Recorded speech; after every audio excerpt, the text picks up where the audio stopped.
Maaf, Saina. Maaf untuk kesalahan yang mana? Ku tanggapi permintaan maafnya dengan nada jengkel. Dahulu saat masih bersama, dia jarang sekali meminta maaf karena yang ku tahu dia tak pernah berbuat salah. Tapi setelah satu kesalahannya terbongkar, semua kesalahan yang lain ikut terbongkar. Dan permintaan maaf yang dia ajukan terasa seperti bualan angin semata. Minta maaf lalu akan melakukan kesalahan lain. Apakah saat ini setelah berpisah pun seperti itu? Maaf karena tak berterus terang soal penempatan tempat kerja. Aku menghela napas panjang. Masih suka berdusta. Apa karena saat ini dia sudah punya wanita lain di kota ini yang ingin dirahasiakan padaku dan AA? Mas gak perlu minta maaf padaku karena mau ditempatkan dimanapun. Untuk aku emang udah gak ada masalah lagi. Hanya saja masalahnya ada di AA. Dia itu selalu nanyain kamu, Mas. Dia selalu menunggu kedatangan papa yang sangat ia banggakan. Tapi pada kenyataannya, bahkan janji pun bisa kamu batalkan. Jawabku tanpa menatapnya. Mas minta maaf, ada beberapa hal yang membuat Mas batal memberitahu padamu tentang posisi Mas di sini. Salah satunya, karena kamu sudah punya wanita di kota ini. Kamu takut aku dan AA tahu, begitu? Demi Allah, bukan itu Saina. Tak ada niat untuk menggantikan posisi kamu di hatiku. Hah? Emang kenapa? Toh kita sudah bercerai. Tetap aja enggak, karena Mas masih berharap dia menghentikan ucapannya. Mas masih berharap kita bisa rujuk, Sa. Rujuk? Itu enggak mungkin, Mas. Kenapa enggak? Pandangan kami kini saling tertuju. Kamu mau aku gimana? Berubah jadi ustadz sekalipun akan kulakukan jika itu akan membuka jalan kita kembali bersama. Aku membuang wajah ke arah lain. Aku udah bahagia seperti ini, ucapku lirih. Aku berjanji akan membuatmu lebih bahagia. Tentu saja tidak hanya kamu, tapi juga AA dan Talita. Please, Say, jika dengan bercerai ini kamu ingin aku menderita hingga berubah, aku udah merasakannya. Kamu mau aku semenderita apa lagi? Lebih menderita sampai kamu rasakan gimana sakitnya hati aku ketika kau mendua. Dia terdiam sejenak. Sebenarnya aku tidak punya sifat pendendam. Aku gak pernah berharap Mas menderita. Justru selalu mendoakan agar Mas bahagia, meski tidak lagi bersamaku dan anak-anak. Aku berharap Mas itu bisa berubah menjadi pribadi yang lebih baik untuk diri Mas dan juga anak-anak, bukan lagi untukku. Jujur, ketika bertemu seperti ini, aku tak berharap ada kata-kata rujuk keluar dari bibirnya. Cukup bicarakan tentang masa depan anak, bagaimana akan membagi perhatian meski tak lagi bersama. Sebab meski berpisah dengan cara tak baik, aku tak ingin bermusuhan dengannya. Karena yang akan merasakan sakitnya permusuhan kedua orang tua adalah anak juga. Sebab itu, aku tak mau hubunganku dengan Mas Rian terjalin buruk. Sa, apa Mas bisa minta sesuatu padamu? Dia mengajukan pertanyaan setelah sekitar 5 menit kami terdiam. Apa? Jika memang kamu udah gak mau rujuk lagi, bisakah kita tetap bekerja sama dalam merawat dan membesarkan anak-anak? Sebuah pertanyaan yang sedikit membuat dadaku bergemuruh. Memang itu yang kuharapkan. Aku tidak pernah melarang Mas bertemu anak-anak. Bahkan pengadilan sudah menyatakan meski kedua orang tua telah berpisah, tapi mereka wajib bersama-sama dalam membesarkan anak-anak. Ya, Mas tahu. Tapi apa Papa Langit akan mengizinkan jika Mas datang menjenguk anak-anak?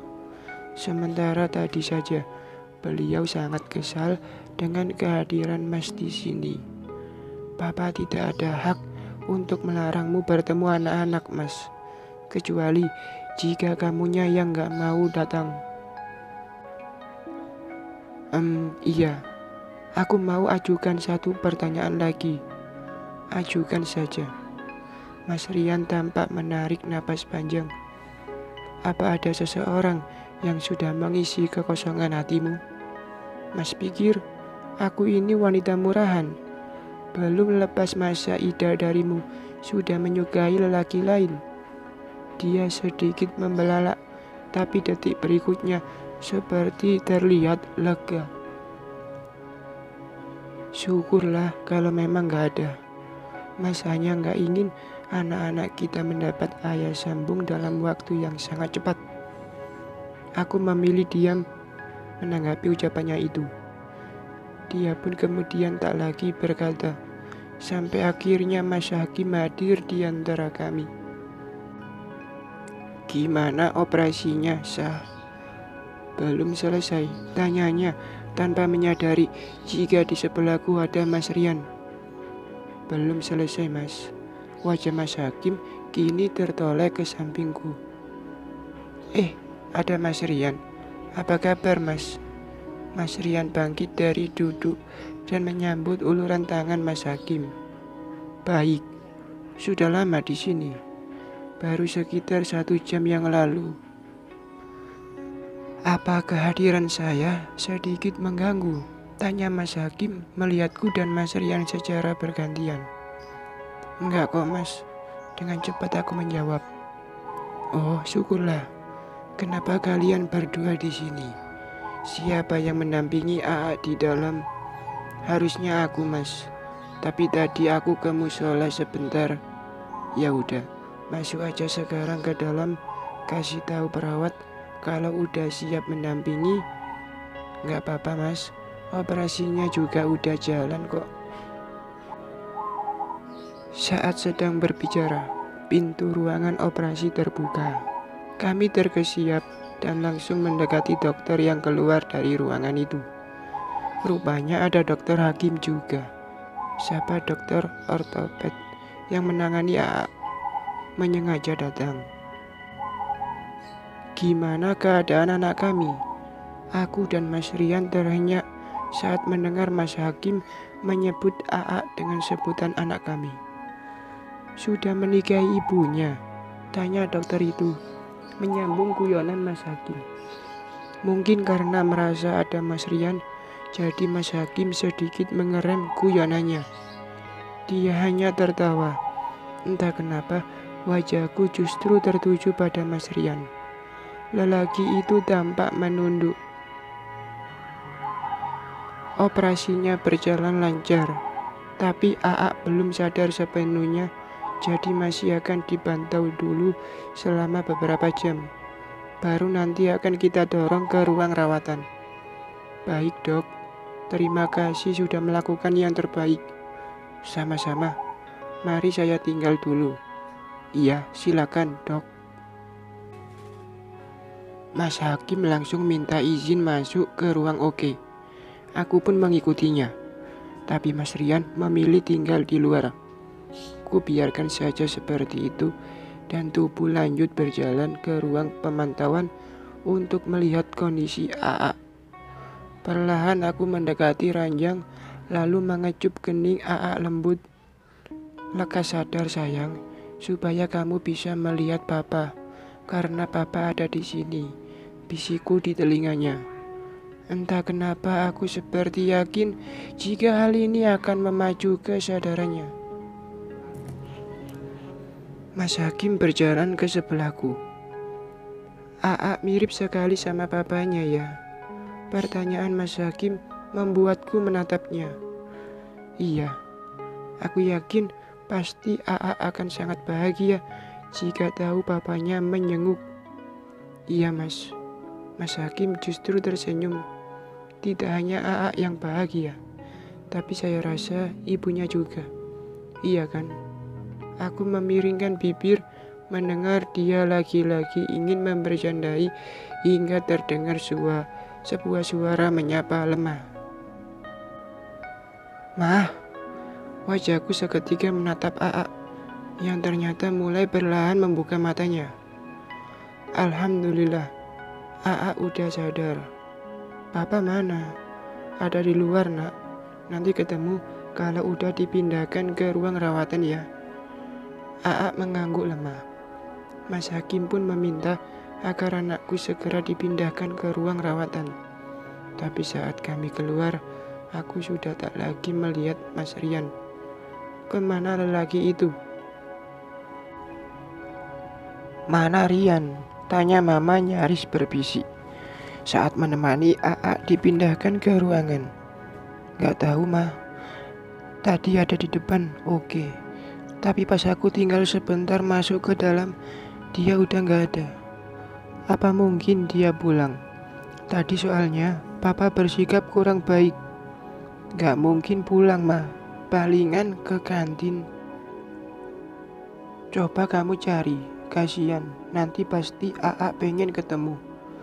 Ku iyakan perkataan mama, lalu menjauh dari rombongan yang mengantar AA masuk ke ruang rawatan. Kini langkahku berbalik menuju kantin, mencari keberadaan Mas Rian di sana. Tapi tak juga menemukan di tempat itu. Apa sebaiknya ku telepon saja? Akhirnya Jemari mengeluarkan ponsel, hendak menelpon mantan suamiku itu. Tapi pemandangan yang kulihat di sisi kiri membuat dua netra ini membelalak. Mas Rian tengah duduk di kursi taman sembari menghisap rokok. Sejak kapan lelaki itu mencandui barang yang dulu pernah kularang ia pakai? Sejenak kuhela napas berat. Sepertinya Mas Rian bukanlah menjadi lebih baik setelah kami berpisah, melainkan lebih buruk. Aku hendak berbalik meninggalkannya, tapi pemandangan lain yang terlihat membuat kedua kaki ini bergetar. Jantung serasa ada yang menusuk kuat. Seorang perempuan dari sisi kanannya tiba-tiba muncul dan langsung memeluk Mas Rian. Dek, siapa wanita itu?